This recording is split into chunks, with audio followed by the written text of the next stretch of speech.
Welcome to Afternoon Light, the podcast of the Robert Menzies Institute. In this special six-part summer series, you will hear recordings of papers delivered at the Robert Menzies Institute's conference on the Menzies Ascendency, Implementing a Liberal Agenda and Consolidating Gains 1954 to 1961.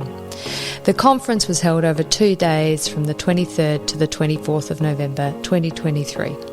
In today's episode of the summer series, you will hear from former Australian diplomat Dr. Bob Bowker on Menzies, Eisenhower and Suez, followed by Sean Jacobs on skillful handling Menzies and the West New Guinea dispute, and finally Dr. Elizabeth Buchanan on Menzies and the Antarctic Treaty. Thank you, Georgina. Thank you, Zach, very much for this opportunity to speak.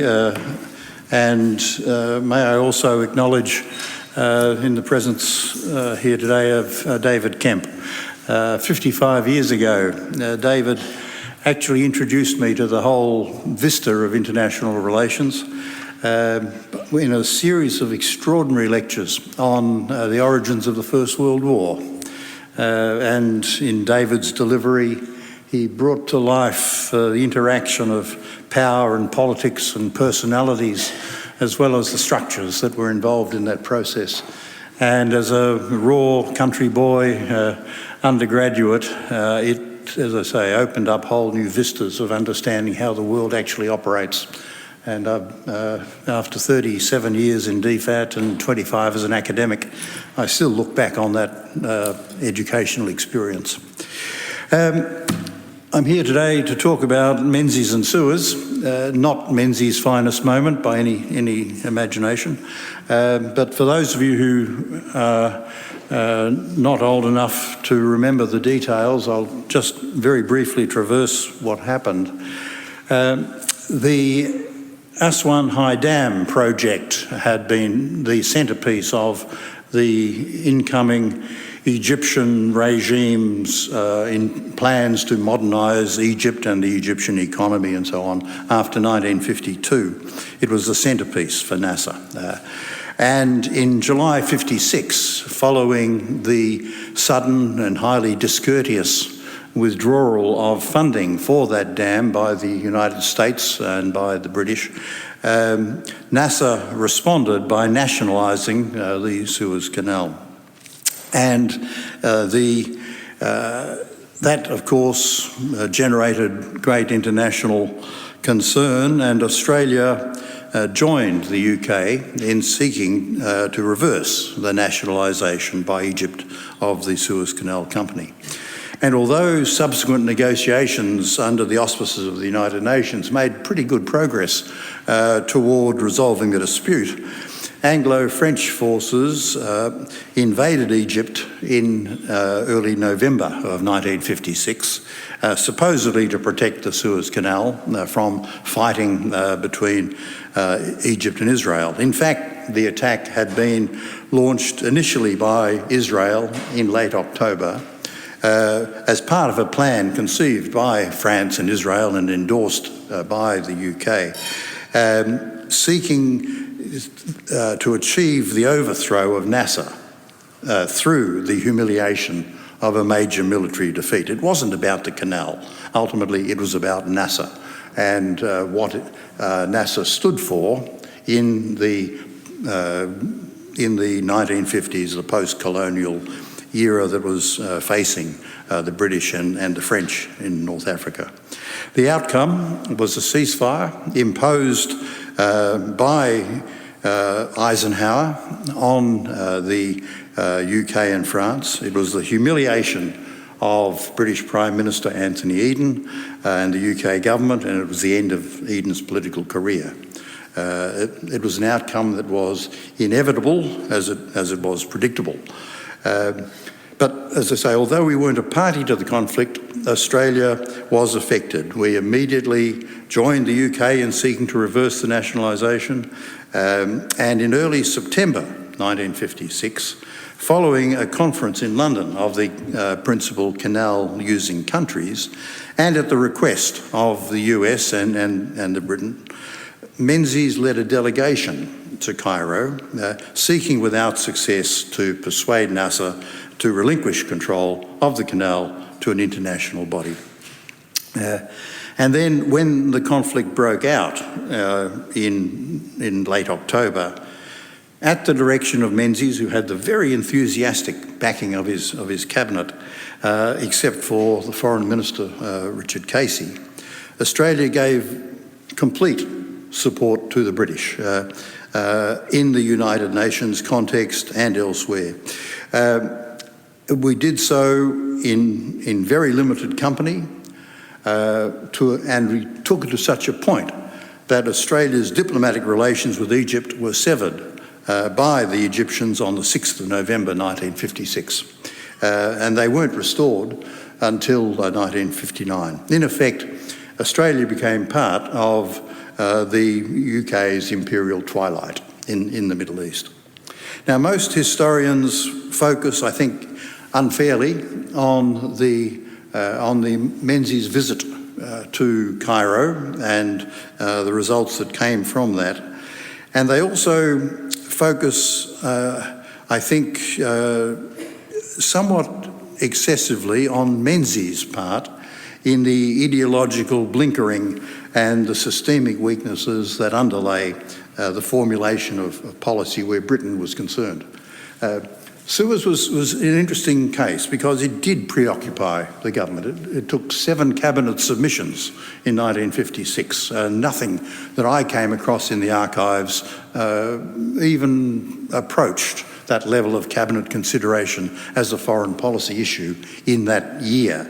But the point that Bill Hudson and Alan Martin and Mac Ball and others came to conclude about Menzies' performance was that it was a demonstration of blind loyalty to his British connections and his sense of British identity.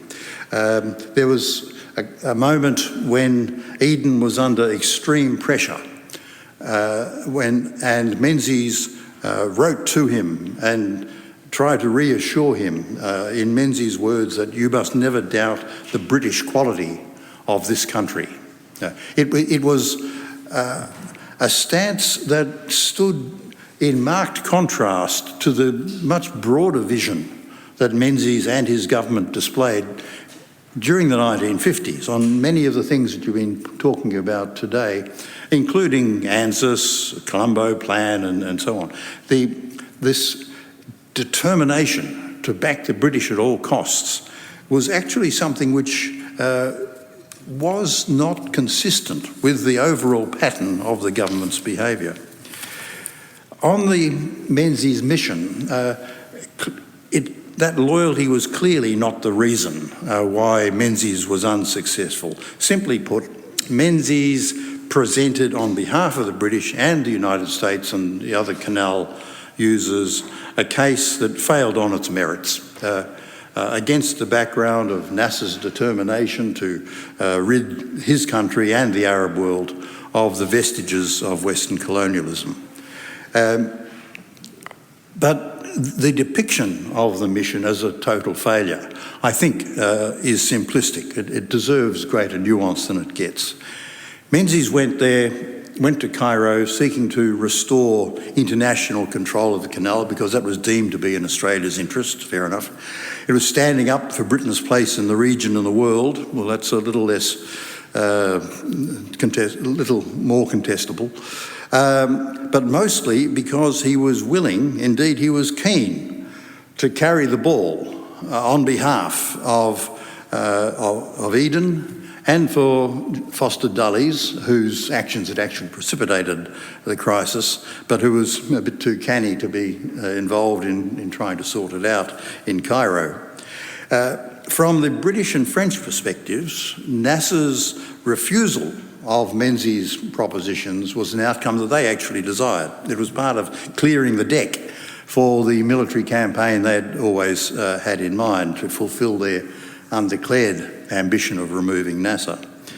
From Dulles' perspective, the mission, like a fiasco that came in its wake about what the users were going to call themselves and do.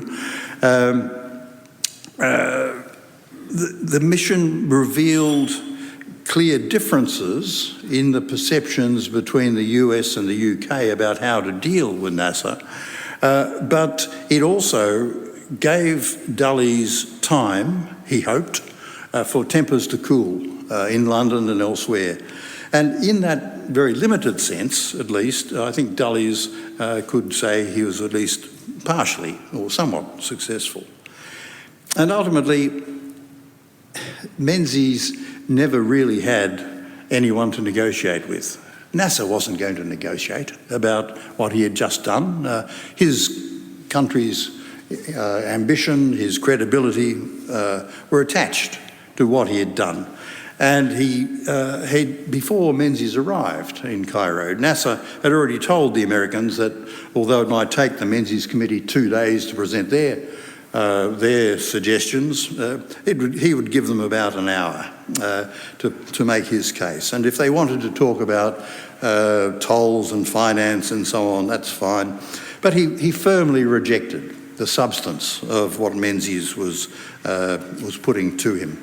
And NASA's detailed written response to the letter from Menzies, which laid out in detail his delegation's proposals, was both entirely dismissive of the proposals, but it was also devoid of any suggestion that NASA was open to negotiation about those proposals. It also didn't really matter very much, I think, to either Menzies or NASA that the mission was unsuccessful. The discussions weren't particularly acrimonious. There was one marvellous moment, not reported to Canberra, but recorded in the minutes of the committee's own internal meetings and by the Egyptian side among themselves that I've seen. There was this moment when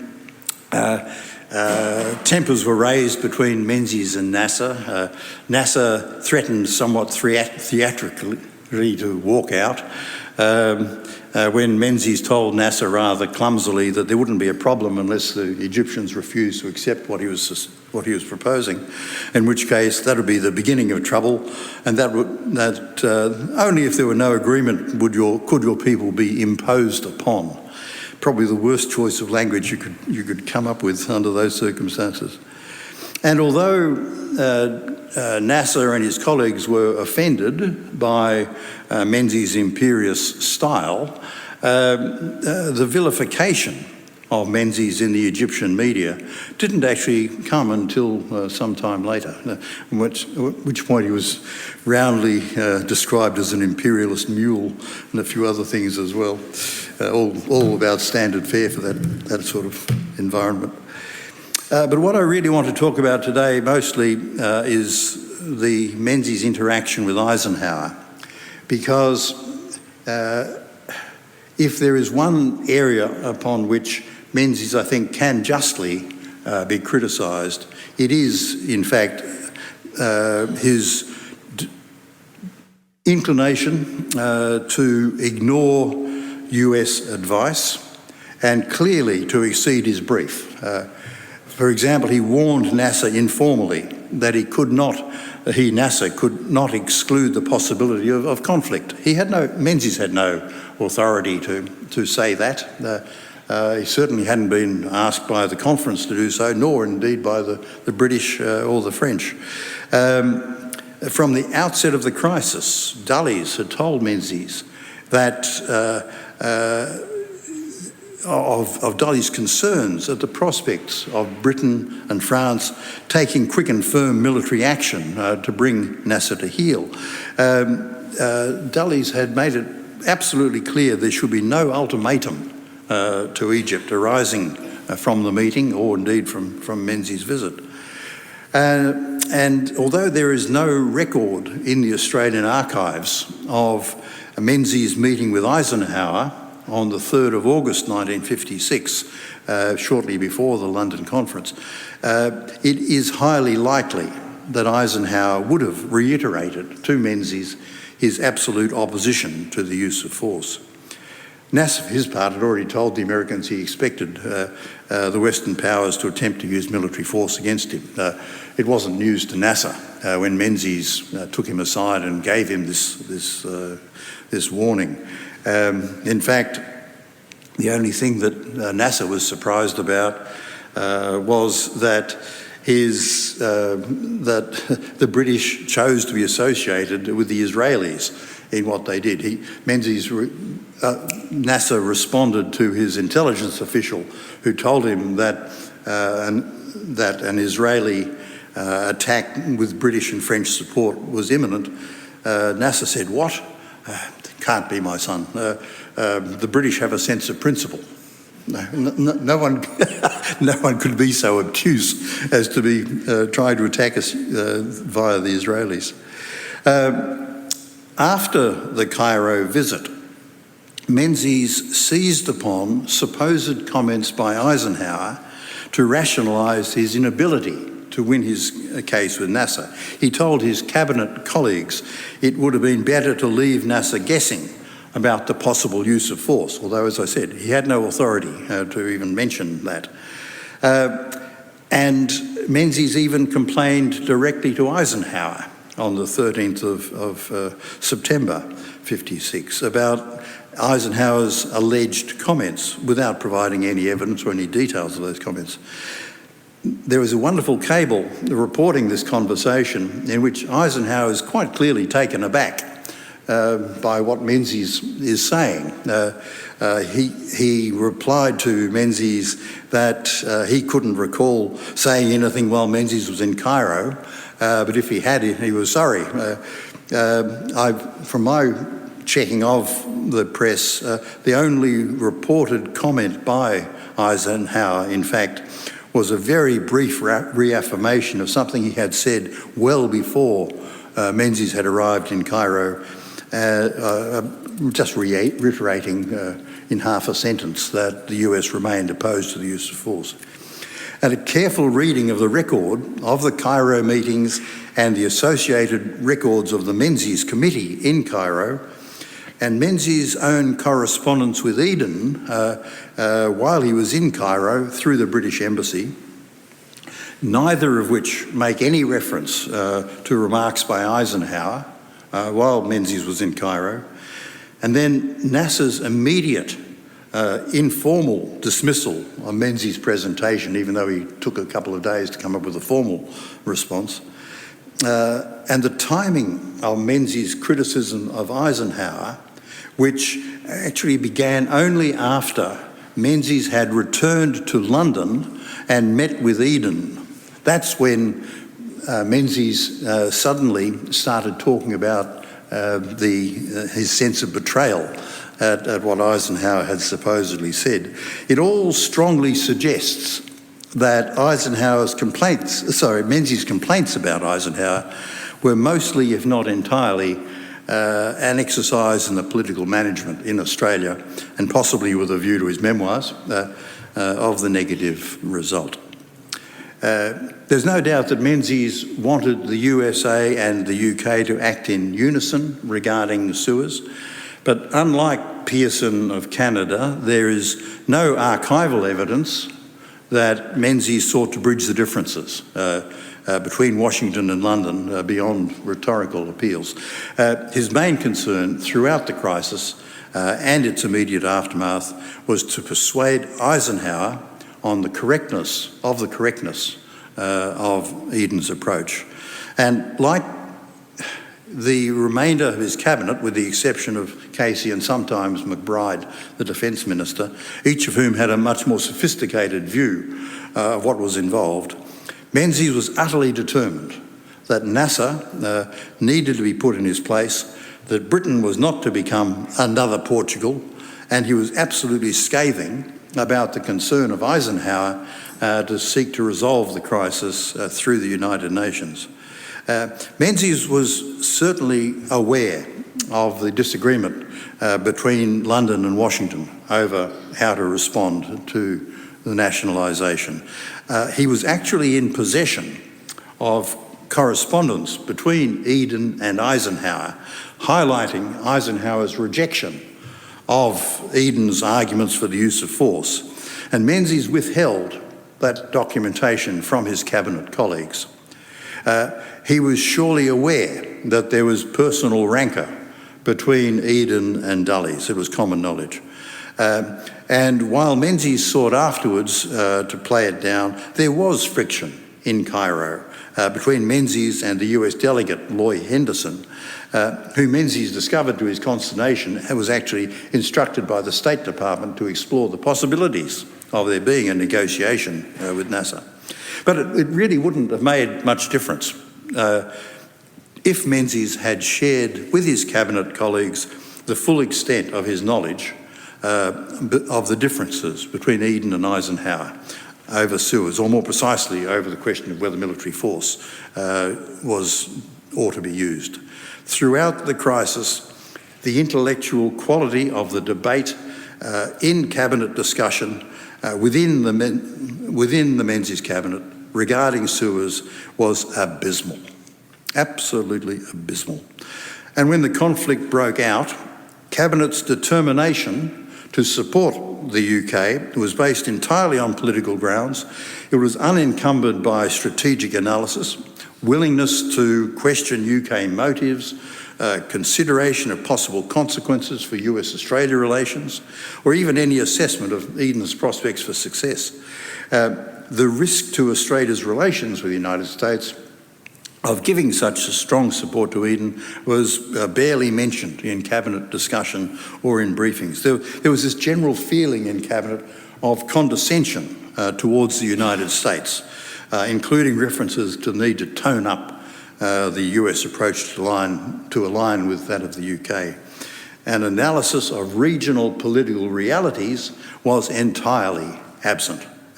Casey counselled restraint, but Casey didn't have the political skills for his unsolicited advice to go anywhere.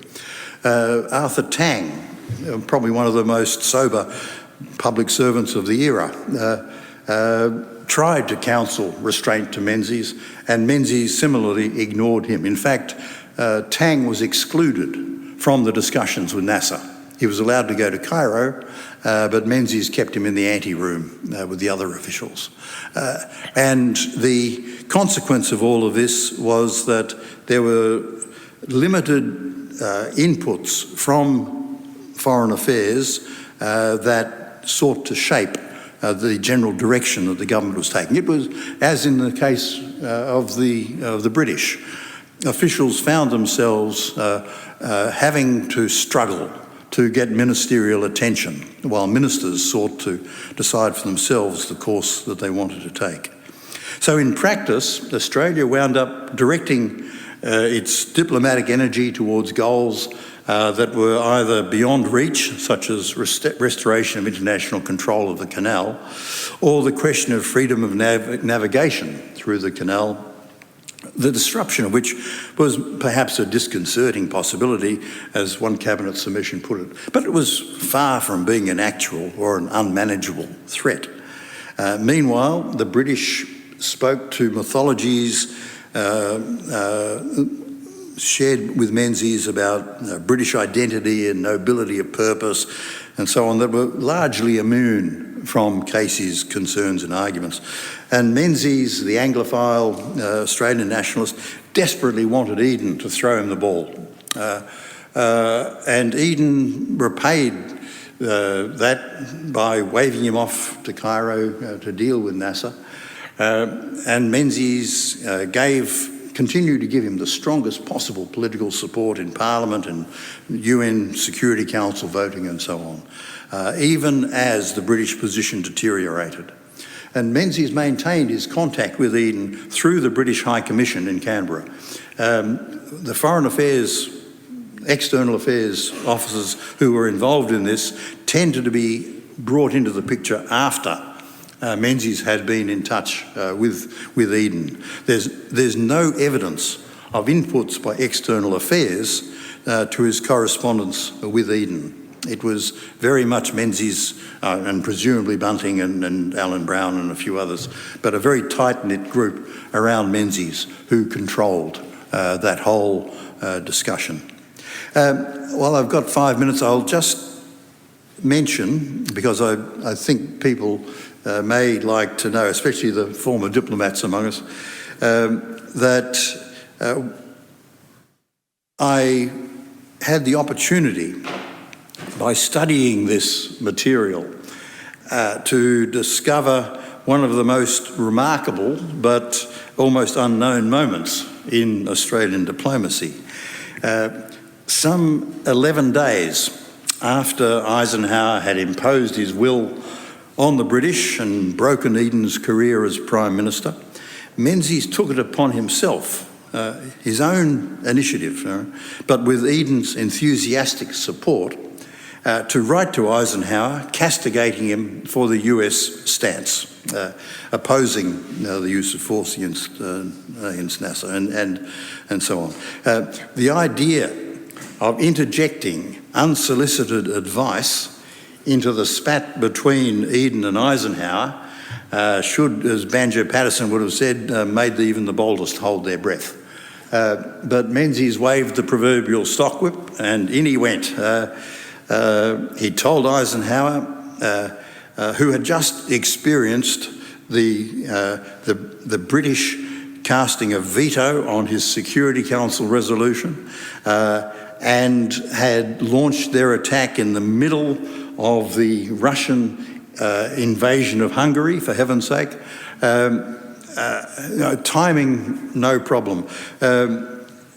Menzies wrote to Eisenhower and said the US handling of the issue in the United Nations had failed to understand the British position. It had been inopportune. It had left the British and French not only rebuked but humiliated to the benefit of the Russians and NASA. And he warned Eisenhower that unless the UN peacekeeping force being assembled as part of the Anglo-French withdrawal was cohesive and powerful and effective enough to prevent NASA enjoying the spoils of his victory, then quick consideration may conceivably be given to resuming military operations. 11 days after the ceasefire had been imposed by the Americans. So it fell to Casey, who was in New York, to deliver this message to Eisenhower. Unfortunately for Casey, Eisenhower didn't want to see him. So that gave Casey and Jim Plimsoll, who was travelling with him, a few days to try to work out what to do with this particular missive. And Plimsoll, although it's again not in the DFAT archives, but in Plimsoll's own diary, I found that Plimsoll shared this message from Menzies to Eisenhower with his British counterparts. And the upshot was that Plimsoll and Casey came up with what they described as a summary of its main points, which they handed over together with the Menzies letter to Herbert Hoover, who was the acting Secretary of State. And surprisingly enough, the summary, which Casey wisely did not send back to Canberra before he handed it over, excluded the condescending language employed by Menzies and the inflammatory reference to resuming the fighting, in favour of some gracious comments about US strength and prestige and the importance of the United States and Britain resolving their differences. So Eisenhower provided a cool but decidedly cool but courteous response to Menzies a week later, and the whole thing just sank without trace. I don't think there's any doubt that the finest Australian diplomacy during the Suez Crisis was the part played by Casey and Plimsoll between Menzies and Eisenhower.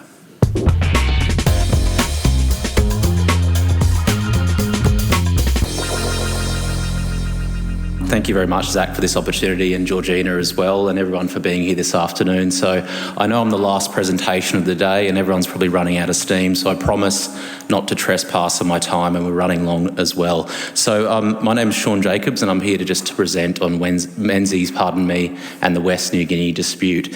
And I just have to say, just first off the bat, as a quick caveat, I'm not a West New Guinea or Irian Jaya expert or Indonesian expert. A lot of my experience and background is on the east eastern side of the Papuan border in Papua New Guinea, where I was born, where I've worked on and off over the years, and where I've featured in quite a lot of commentary, I guess, over the last sort of 10 years, writing for various publications. And I do know Menzies' story quite well. I cite him a lot, or his leadership lessons, in my first book. And as Georgina and George are aware, in my second book on Neville Bonner, I talk a lot about the overlap in the philosophies between Robert Menzies and Neville Bonner, which is quite unique. So I think that this was really quite interesting to put together when looking at this issue, or blending my background and examining this issue over the past 12 months. I think Menzies, if you look back on this from, I guess, where we are today, and you just take a fleeting look at the actual West New Guinea dispute, you could even see Menzies' weakness in the face of a lumbering Indonesia. That's what you might say if you look at the issue and skim the surface on it. But what it actually reveals to me, which I think was fascinating, was the cadence of an independent, measured and balanced foreign policy. And I'll loop back to this as well. And I didn't want to start with too much history or context, but I thought it would just be useful to put up a slide on the background in terms of historical bearings. So what I guess is important to note from this is the issue kind of broke into three phases. It was supposed to actually take only a year to resolve, because it couldn't get resolved in 1949 between the Dutch and the Indonesians. And again, I'll touch on this. So it took longer than 12 months, which was anticipated in the 1949 agreement, and didn't get resolved until 1962. And actually, if you look at the plebiscite when West New Guinea was formally absorbed into Indonesia, that didn't actually occur until 1969. But the important point is that the West New Guinea dispute almost overlaps perfectly with the theme of the conference and the Menzies liberal ascendancy.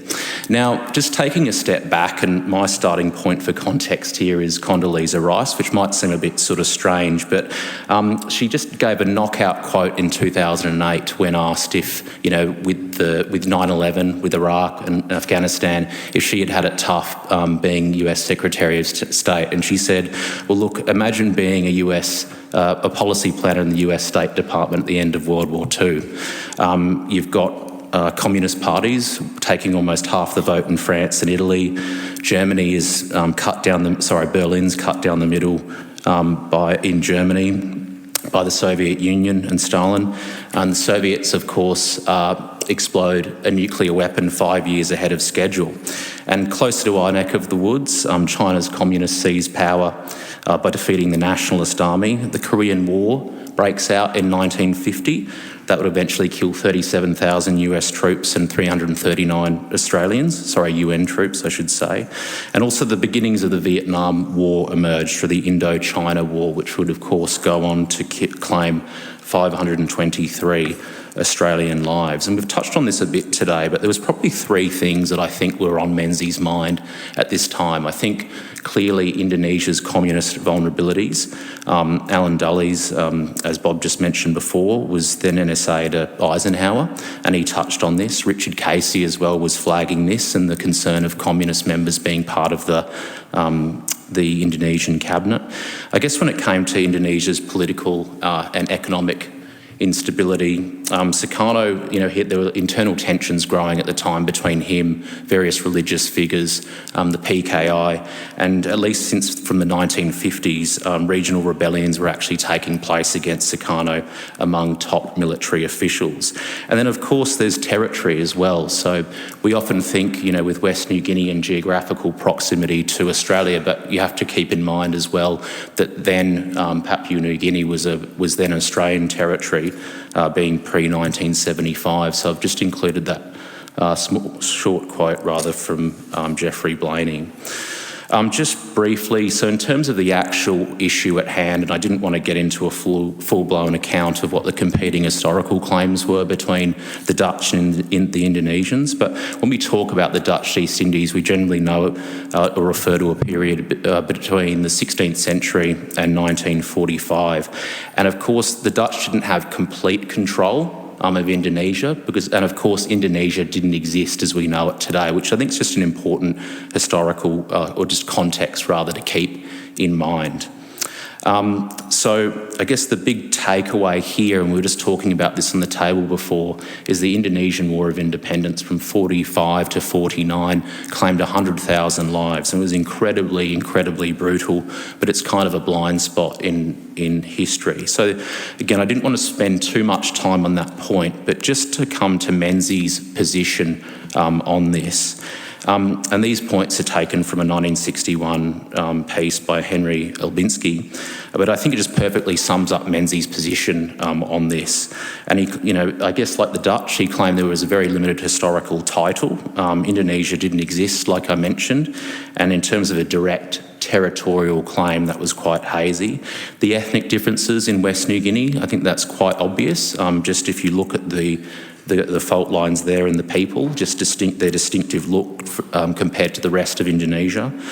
There was no strong indigenous or local desire in West New Guinea to be part of Indonesia as well. And then also I think the Dutch resources that could actually be deployed to assist West New Guinea with self-determination was actually important to remember as well. And I think that Menzies would have probably been most motivated by that point if you look at his philosophy, especially around self-development and creating an arena for individuals to do well.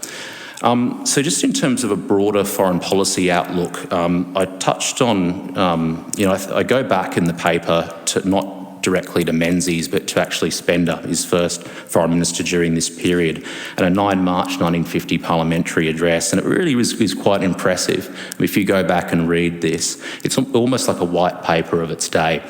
And there's a remarkable consistency. So you could read this today and change the typeset, and there's a lot of consistency around articulation of Australia's physical place in the world, working cooperatively within the region, the importance of shoring up alliances and reeling in traditional allies such as Britain and the United States, but particularly to be more involved in Southeast Asian affairs. And our goal, Spender said, and I think it's a very Menzian line, was the preservation of peace and our way of life when it came to our foreign policy. And of course, Spender also appeared optimistic, at least outwardly, about Indonesia. He noted its refreshed independence and its new government trying to mould, and I'll quote, a new nation out of Indonesia's 70 million people when he spoke of Sukarno in particular. And there's also just one element that I think that's really important that I think is very much a Menzian point, especially when it came to communism, and this was articulated in Spender's speech, and especially in China. And he said it's not for us to question the kind of government the Chinese people live under. And I think that that's, again, a very Menzian point for individuals to choose their own destiny, that it wasn't in Australia's interest to try and curtail that. Very quickly, I think it's really important to touch on what the US position was at the time here. Dean Acheson, who was Secretary of State from 49 to 53, was encouraged by figures like the great Cold War architect George Kennan, who's on the top left there, and I'll quote that the US should not let nature take its course. The US should let nature take its course in Asia. And Acheson and Kennan, reasoned that unless China would make, or the United States would make China their enemy first. So I think the US, therefore, was firmly in the game of persuasion in Asia. And I think further south, it set itself apart to not antagonise Indonesia about it falling into communist hands. And I think it shared that British desire for compromise. And I've got John Howard in here because he writes in the Menzies era, and I'll quote, "The United States had remained neutral on the issue of West New Guinea, this is, partly because if all other things were equal, Washington always liked to be seen as siding with those who had thrown off colonialism."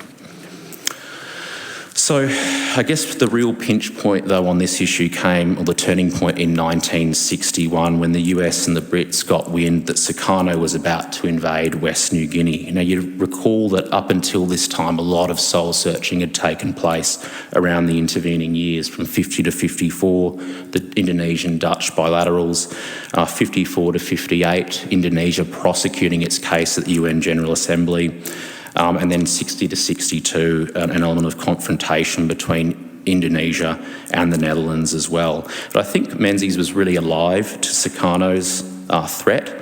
I think he knew that Sukarno was simply calling the Americans bluff. And as the quote shows, that Menzies was disappointed because he knew that this move would ultimately reduce the opportunities for a negotiated settlement if Sukarno did indeed turn to violence. I guess this probably just highlights, and I'll let everyone absorb that, but the Brits and the Americans were wanting to persuade and woo the Indonesians. And I think the Dutch position just simply became under siege due to this ascendance of the threat of communism and, again, not wanting Indonesia to fall into that space. So as Macmillan articulated to Menzies, this was a choice of evils. No one wanted communism, but the immediacy of the situation had clearly changed. So look, just summing up, and these are just the points I touched on before and then I mentioned at the start. Menzies stayed really steady and consistent. I think Paul mentioned this morning about being principled throughout the issue. And I think that really just made, or I guess what really brings that out is being steady and principled enabled Menzies to stay statesmanlike throughout this issue. So this was a 1959 visit when the West New Guinea issue was obviously at an apex. But Menzies travelled to Indonesia and he made the point that we've got 10 times as much in common as we have in difference. And just very quickly, I'll read an extract from the speech, and I quote, "I want you to know this about Australia. We are, I think, just about the most friendly people. We do not have hostile relations with anybody. That is not to say we do not have strong views on some subjects, and we are capable of expressing them. You cannot expect the rest of the world will agree with you on everything. We have 10 times as much in common than we have in difference." And 5,000 students actually applauded him in Jakarta, one even saying good speech as Menzies left his address, which I hope you'll provide to me as well. But look, just very briefly, a final footnote on the contemporary situation in West Papua. Zach mentioned this or touched on this before. I think Menzies is really exclusively and unfairly seen by some as serving his prime ministerships exclusively with uncritical subservience to policymakers in Whitehall and Westminster. And Bob touched on the blind loyalty point before. As part of the 56 Suez Crisis. But I think the West New Guinea dispute, where Menzies took an alternate stance to US and Britain, is just a minor pronounced footnote that's a bit of a blind spot to these assumptions. And I think there's a lot that West Papua activists can take from Menzies during the dispute, but I don't think that that'll be the case. Thanks very much.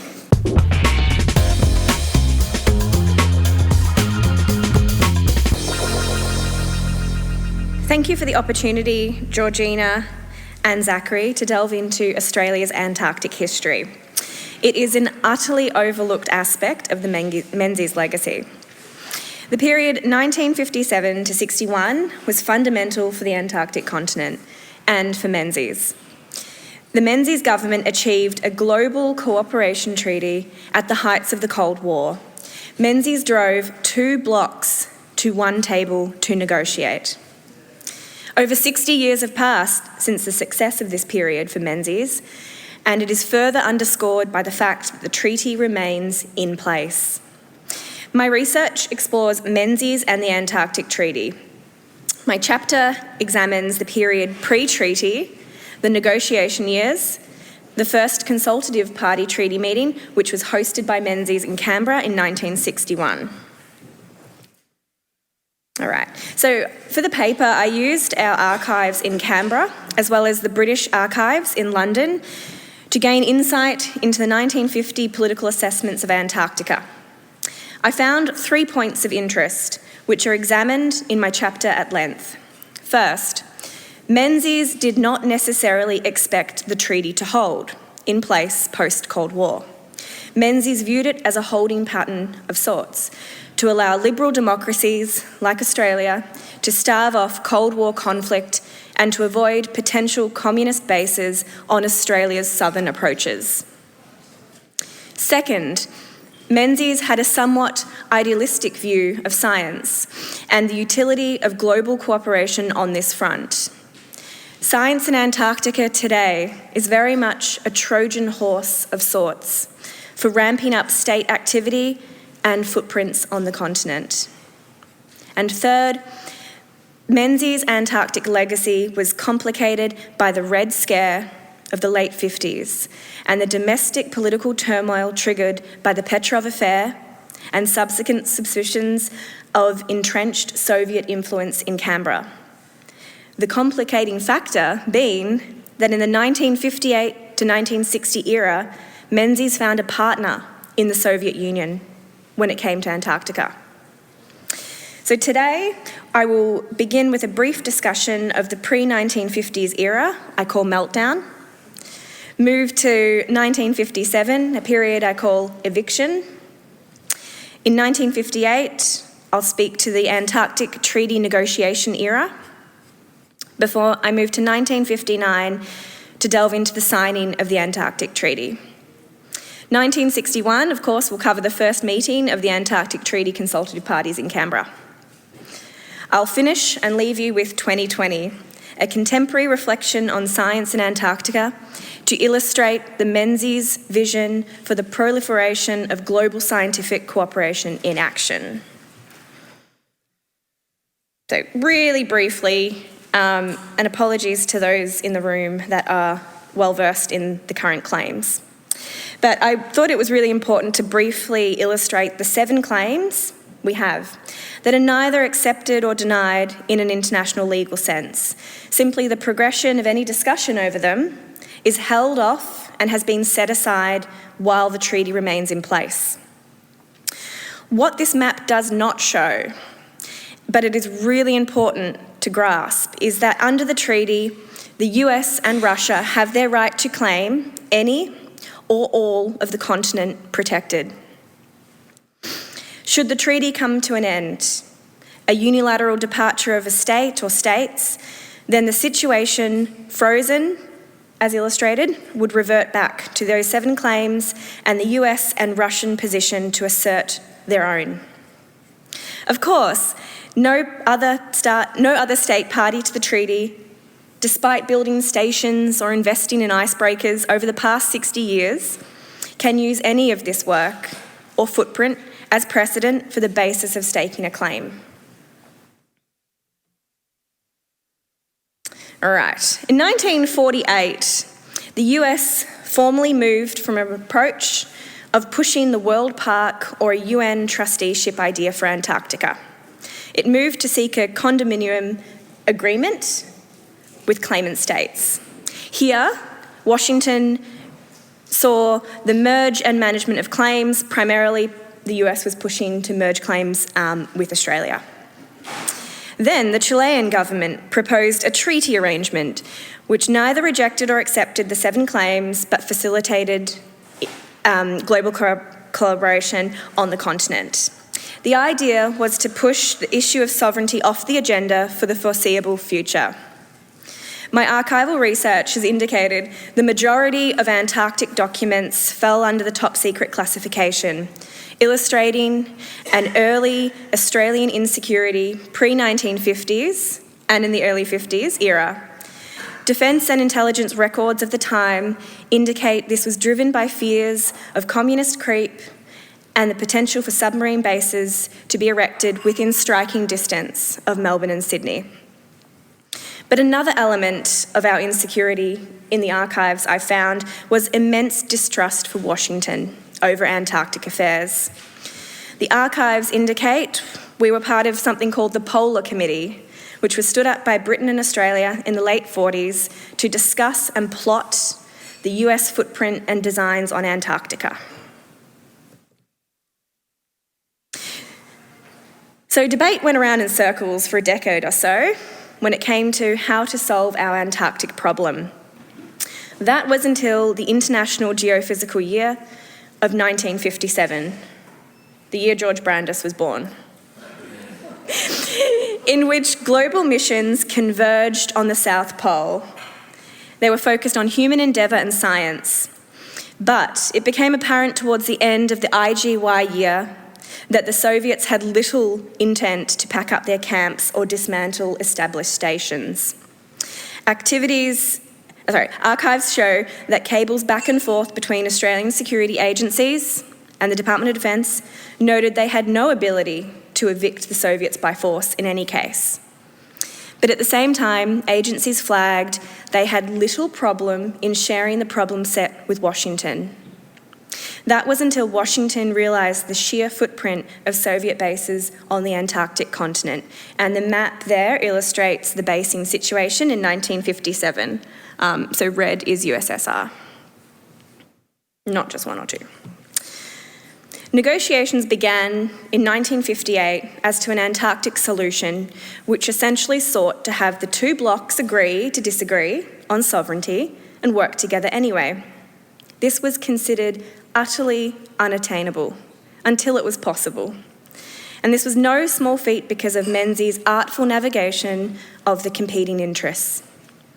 On the screen are excerpts from the Department of External Affairs cables between Menzies and his point man Casey, establishing the parameters of Australia's negotiation position.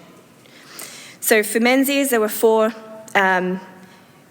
key points to the position. First, non-militarisation of the continent. Second, the freezing of status quo of claims.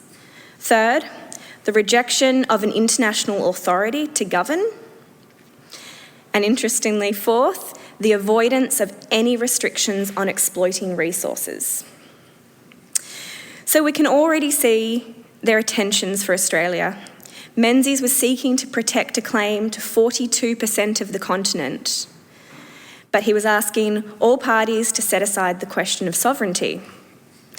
Yet again, at the same time, he wanted to protect the ability to execute on vast extraction rights. This is a tension that remains today.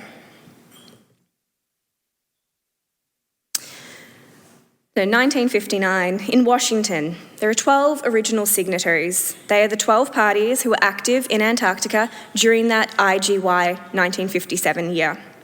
Argentina, Australia, Belgium, Chile, France, Japan, New Zealand, Norway, South Africa, the UK, US, and USSR. The three components of the treaty that did align with Australian interests, as articulated by Menzies himself, include non-militarisation. The region is not to be regarded as a region in which preparations for war or conflict can be engaged. Cooperation. We're going to have more and more as a result of this association between us in cooperation for scientific research for the benefit of mankind. And on sovereign claims, it was agreed not to abandon claims, but to put aside the argument about them. Of interest in the archives, I found, is that during treaty negotiations, there was signals that Soviet behaviour was quote unquote unusually pleasant. It was aligned from the start with the Australian position. Most issues arose with Washington. Evidently, these issues continue today. There is zero discussion of Antarctica in any OSMIN forum since it was established in 1985.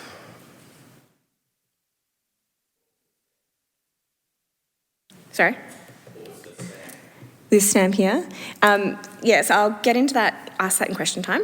But it's interesting to see, it's a form of, I guess, establishing your strategic interest, future claim to sovereignty, because you've made post stamps. You can now vote from Antarctica, which has upset most of our treaty partners. Australians can vote from stations, which is not in line with the treaty. 1961 meeting. Okay. This is an image of Menzies opening the first ever Antarctic Treaty consultative meeting. It's hosted in Canberra. Today, there are 29 consultative parties. This is inclusive of the original 12 signatories. These 29 parties can vote on the management of the continent, but it's all consensus-based. Overall, there are 56 parties to the treaty today, inclusive of those 29 with voting rights.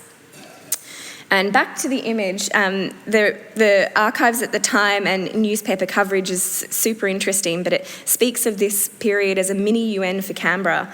UN translators from New York were flown over, specific translation sound booths were erected in Parliament to facilitate the event, which is still there today. It was a proud moment of global leadership for Menzies. The promise of science as a global language for Menzies was immense. So here on the slide, the top left, we have a Soviet station pictured in 1965, and then next to it to the right and below is the current development of a Russian station called Vostok. Compare the size, the materials, the footprint, the security measures, all in the name of science. But science in the 2020s is not that of the 50s. While it has always had dual-use capabilities, the advent of technology and advances in this space have even more critically blurred the military-civilian lines. Today, science is not the basis for cooperation, it is the basis for coercive and conflictual activities in Antarctica. While science is the currency of Antarctica, to a point all states are interested in it, and it does remain a point of commonality and shared passion. Indeed, since the treaty has remained in place for 60 years, is that not a mark of success? In summary for my paper, Menzies ushered in a global peace treaty at the heights of the Cold War. So why is Menzies and the Antarctic Treaty an issue of so little coverage? Why did Menzies and his team celebrate the treaty so swiftly in 1961? Why did Menzies' legacy in the battle for Antarctica fade into history? I think the Menzies Red Scare, his battle against communism and Soviet agents in Canberra, occurring at the same time the treaty negotiations were undertaken, has quite a bit to do with our absent understanding of Menzies and Antarctica. Consider, the Soviets turned up to negotiations in 1957 with essentially the same playbook that had been written by the Department of External Affairs, previously headed by Evatt. Consider, negotiations were occurring on the heels of the Petrov affair over Antarctica. Yet over Antarctica, the Menzies government found an ally in negotiations with the Soviet Union when it came to dealing with Washington. Finally, consider that diplomatic ties with Moscow were only re-established in 1959, 2 months before the signing of the Antarctic Treaty and during the heights of final negotiations. So overall, Menzies heralded science in Antarctica as a means to adequately starve off geopolitical and geostrategic competition on our back doorstep. While today science is used to legitimise enhanced, non-Western footprints on the continent, it has become an unwitting Trojan horse of sorts. I leave you with this image of current contemporary Chinese research stations in Antarctica, and as you'll see, the majority fall in the Australian Antarctic Territory. Thank you. That's it for this week's episode of Afternoon Light, the podcast of the Robert Menzies Institute. Please make sure to subscribe and catch up on our latest online content on our website or on Twitter, LinkedIn or Facebook.